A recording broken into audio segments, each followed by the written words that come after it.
എന്നെ ഇത്രയും വലിയൊരു മനുഷ്യനാക്കിയത് എനിക്ക് നന്ദി എന്ന് പറഞ്ഞിട്ട് അയാൾ പോവുകയാണ്. ഈ കത്താണ് ബാങ്കർക്ക് കിട്ടുന്നത്. ഈ ബാങ്കർ അപ്പോഴേക്ക് ഇതെല്ലാം പൊടിഞ്ഞിട്ട് പാപ്പറായിട്ട് നിൽക്കുന്ന സമയമാണ്. അയാൾ കിടക്കയിൽ കിടന്നുകൊണ്ട് ഇങ്ങനെ ഏങ്ങി ഏങ്ങി കരയുക.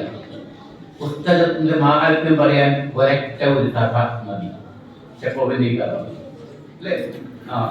അതുപോലെ ഈ കഥകൾ എന്ന് പറഞ്ഞാൽ രണ്ടഭിപ്രായമുണ്ട്. നല്ല പുസ്തകങ്ങളെ വായിക്കാൻ പാടുള്ളൂ, ചീത്ത പുസ്തകങ്ങൾ വായിക്കരുതെന്നൊക്കെ അഭിപ്രായങ്ങളുണ്ട്. പക്ഷേ MP വാസുദേവൻ പറഞ്ഞിട്ടുള്ളത് നിങ്ങൾക്ക് നല്ല പുസ്തകം കിട്ടുന്നില്ലെങ്കിൽ കിട്ടിയ പുസ്തകം വായിക്കുക, എന്തും വായിക്കുക.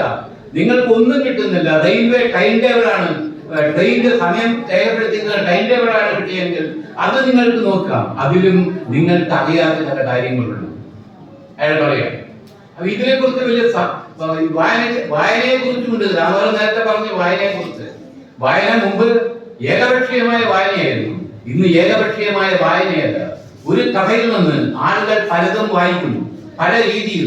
മാട്ട് പറഞ്ഞ മഹാഭാരതം എത്ര രീതിയിലാണ് മനുഷ്യൻ വായിക്കുന്നത്, രാമായണം ഏതൊക്കെ രീതിയിലാണ് വായിക്കുന്നത്, അത്രയും